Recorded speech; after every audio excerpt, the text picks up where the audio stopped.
The hospital was already busy when Emma arrived that morning. Patients filled the waiting area. Phones rang constantly. Doctors and nurses moved quickly through the hallways. Everyone seemed to know exactly what they were doing. Everyone except Emma. Emma adjusted her name badge and took a deep breath.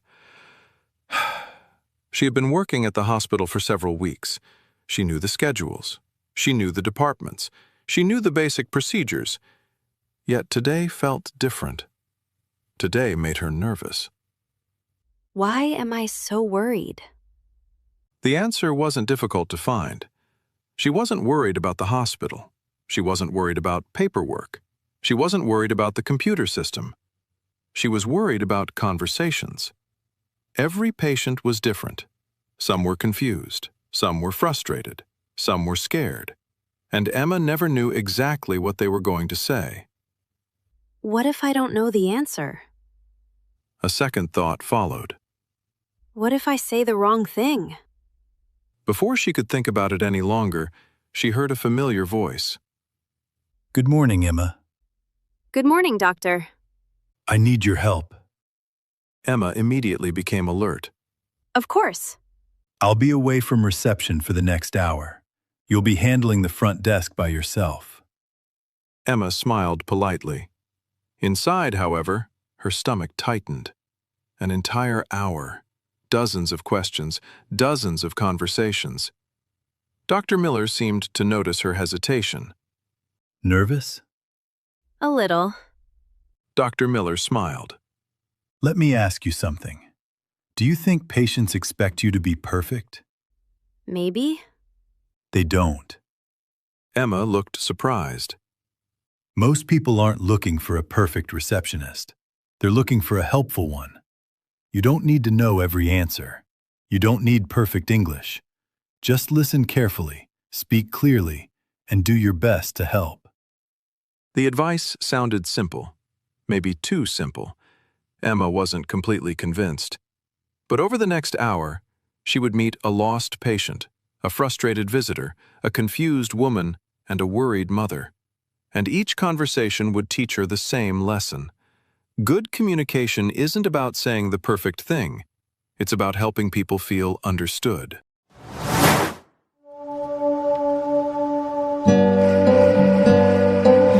Dr. Miller had barely disappeared down the hallway when Emma heard a voice.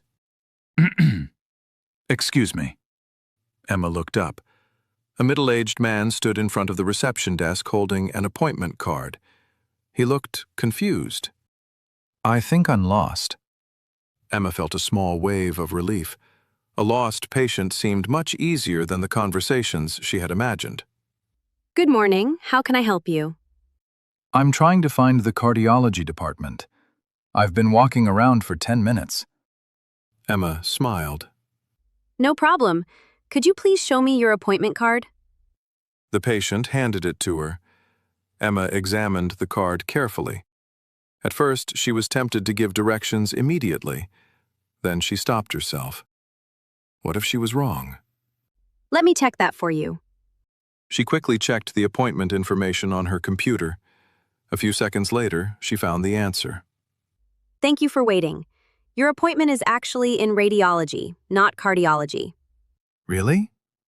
I was sure it was cardiology. Cardiology requested the test, but the appointment itself is in radiology. Oh, that explains it. Emma nodded. Go straight down this hallway.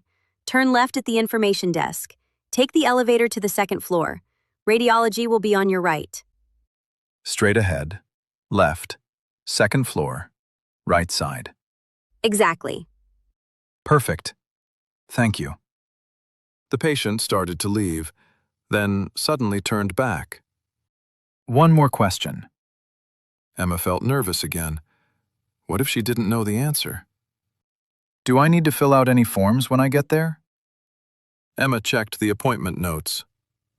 No, everything has already been completed. You can go directly to the department. That's great. Thank you for your help. You're welcome. Have a good day. The patient smiled and walked away. Emma watched him disappear around the corner. Then she leaned back in her chair. Interesting. The conversation had gone smoothly, not because she knew everything, because she had checked before answering. Emma grabbed a sticky note and wrote, "Verify first. Don't assume." She placed it beside her keyboard. Then she smiled. Maybe Dr. Miller was right. Maybe people weren't expecting perfection. Maybe they simply wanted someone willing to help. For the first time that morning, Emma felt a little more confident. Not completely confident, just enough. But only a few moments later, another visitor approached the desk. This one didn't look confused. He looked frustrated. And Emma immediately knew this conversation would be more difficult.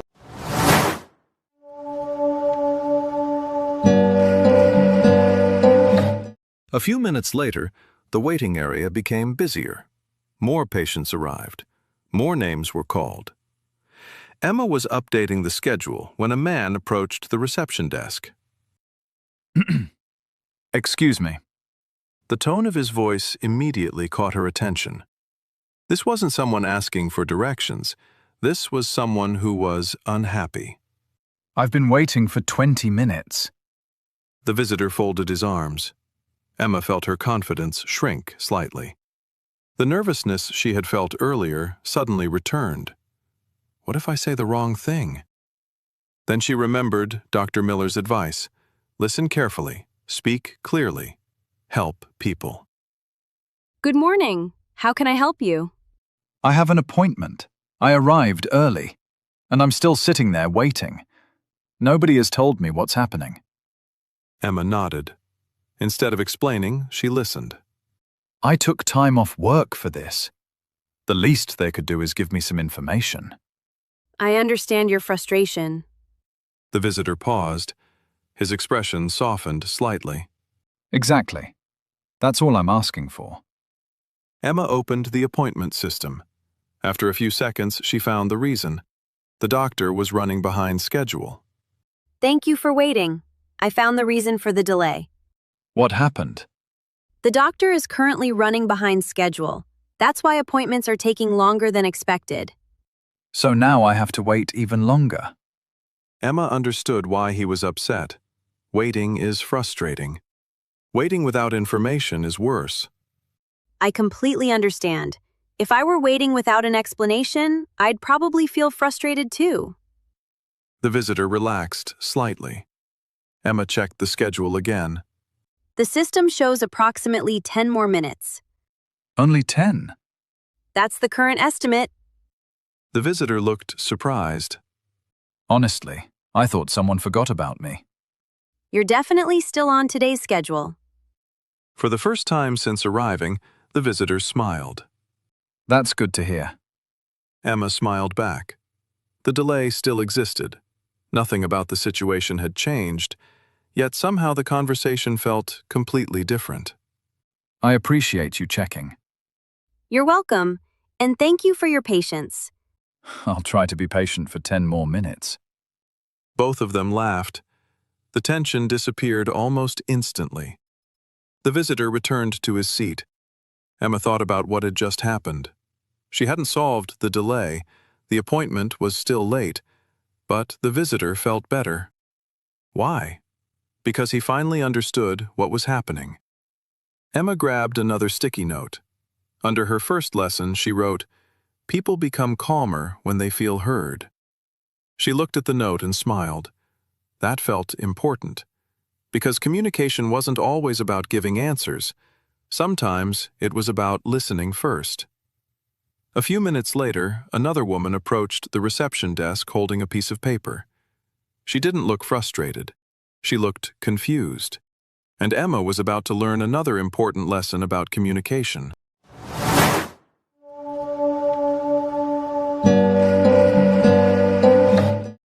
A few minutes later, an elderly woman approached the reception desk.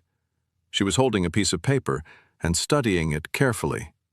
Every few seconds, she looked down at the paper, then back at Emma, then back at the paper again. Emma immediately recognized the expression. This wasn't frustration. It was confusion. Excuse me. Of course. How can I help you? The nurse gave me these instructions. I've read them several times, but I'm still not sure what they mean. The woman handed her the paper. Emma quickly looked through it.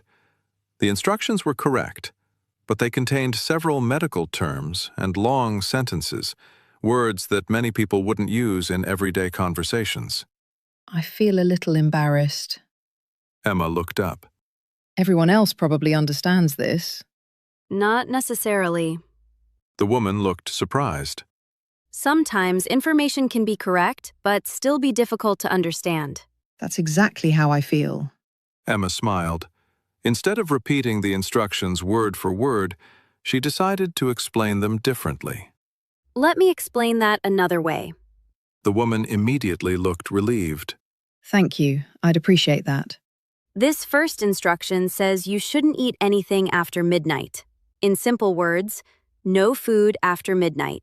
Oh, that makes much more sense. Emma pointed to the next line. And this part says you should arrive 30 minutes before your appointment. 30 minutes early? Exactly. The woman laughed softly. Why didn't they just write that? Sometimes professionals use words that make sense to them, but not always to everyone else. The woman nodded. Over the next few minutes, Emma explained the remaining instructions, one step at a time, using simple, clear language. When she finished, the woman's face looked completely different. The confusion was gone. Now I understand everything. That's great. I was worried I'd do something wrong. The sentence caught Emma's attention, because she had been thinking something similar all morning. What if I do something wrong? What if I say something wrong? The fear sounded familiar, just in a different situation. It's completely okay to ask questions. Even if I've already asked once. Of course, please take your time and ask as many questions as you need. The woman smiled. Thank you. You explained it much better than the paper did. I'm glad I could help. The woman carefully folded the paper and placed it in her purse. Then she waved goodbye and headed toward the elevators. Emma watched her leave. A moment later, she reached for another sticky note. Under the others, she wrote, "Communication isn't about speaking." Then she added, "It's about being understood." Emma looked at the growing collection of lessons. Verify first. Don't assume. People become calmer when they feel heard. Communication is about being understood. The morning was teaching her far more than she expected, and the next conversation would teach her the biggest lesson of all. Because the next person approaching the desk wasn't confused. She was worried.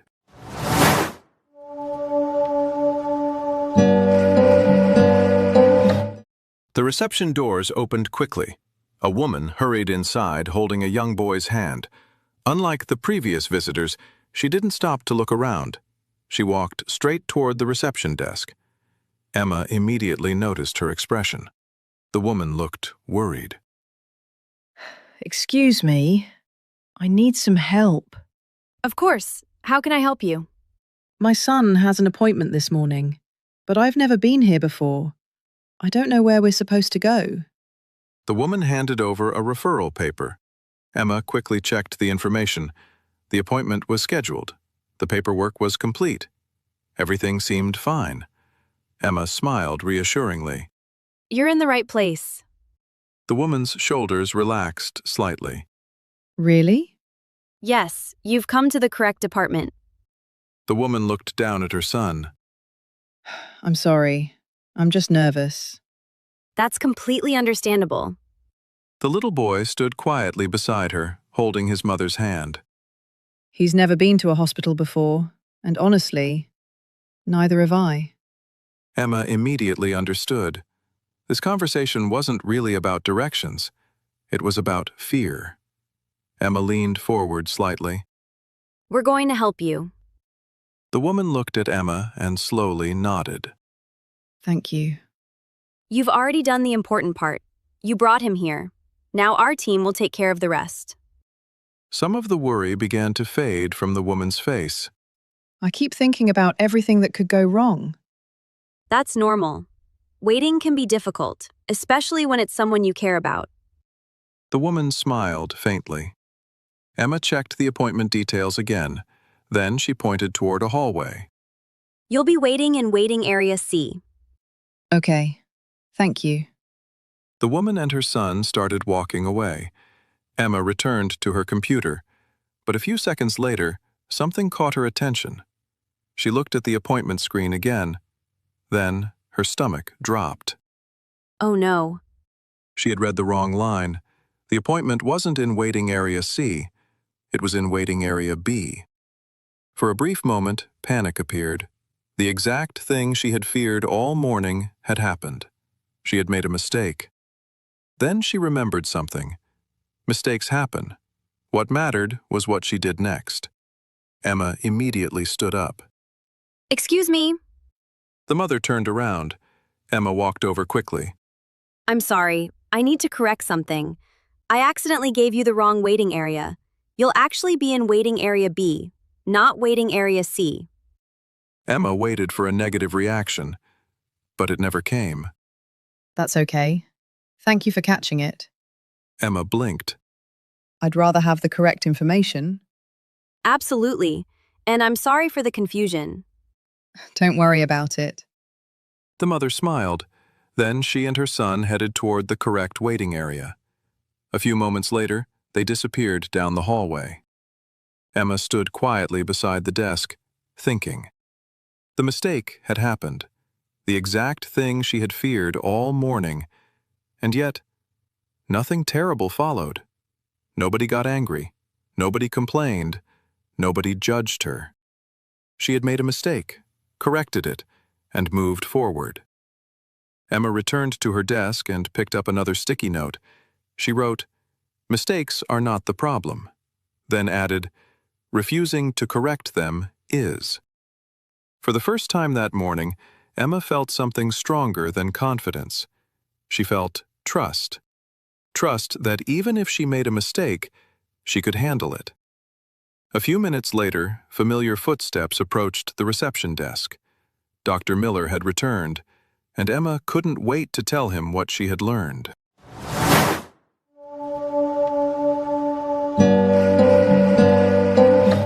A few minutes later, Dr. Miller returned to the reception desk. He looked around the waiting area. Everything seemed calm. Patients were being helped. Appointments were moving forward. And Emma looked much more relaxed than she had that morning. How did everything go? Honestly, better than I expected.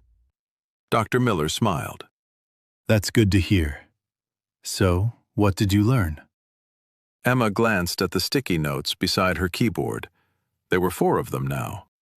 I learned that people become calmer when they feel heard. That's true. And I learned that communication is about being understood, not about sounding smart. Very true. Emma hesitated. Then she... I also made a mistake. You did? I gave a mother the wrong waiting area, but I caught it and corrected it. Dr. Miller nodded calmly. Good. Emma looked surprised. Good? Of course. Making a mistake isn't the problem. Ignoring it is. Emma immediately thought about the sticky note she had written. Did she get upset? No. Did anyone complain? No. Then what exactly are you worried about? Emma thought for a moment. Then she smiled.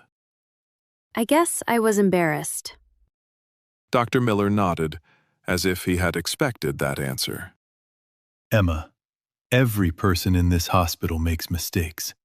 Doctors, Receptionists, everyone. Emma looked around the hospital. It had always seemed like everyone else knew exactly what they were doing. experience doesn't mean never making mistakes. It means knowing how to respond when mistakes happen. The words stayed with Emma, because all morning she had been chasing perfection, trying to avoid every mistake, trying to say the perfect thing. Let me ask you something. Do you remember the first patient?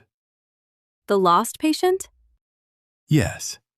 What did he really need? Someone to help him find the right department. Exactly. Dr. Miller smiled. And the frustrated visitor? Someone to listen. The confused woman? Someone to explain things clearly. And the worried mother? Emma smiled. Someone to reassure her. Dr. Miller nodded. Different people, different situations, but they all needed the same thing. What? Someone willing to help. Emma thought about every conversation she had that morning. The lost patient, the frustrated visitor, the confused woman, the worried mother. Different problems, one lesson. People don't need a perfect receptionist. They need a helpful one. For a moment, everything became clear. Not just the conversations, not just the job, everything. The fear she had felt that morning suddenly seemed much smaller, because she finally understood something important. The goal wasn't perfection. The goal was connection. I think I understand now. Understand what? Good communication isn't about having the perfect answer. It's about helping people. Dr. Miller smiled. Exactly. Emma looked down at her sticky notes one last time. Verify first. Don't assume. People become calmer when they feel heard. Communication is about being understood. Mistakes are not the problem. Refusing to correct them is. Each lesson had come from a different conversation. Together, they had taught her something bigger. Confidence wasn't knowing everything. Confidence wasn't speaking perfectly. Confidence was trusting herself to handle whatever came next. Emma smiled.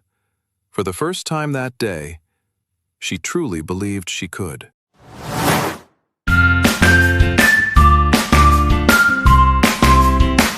When Emma arrived at the hospital that morning, she was afraid of saying the wrong thing. She worried about making mistakes. She worried about not knowing the right answer. And she worried about not sounding confident enough. But by the end of the day, she had learned something unexpected. The best communicators aren't the people who always know exactly what to say.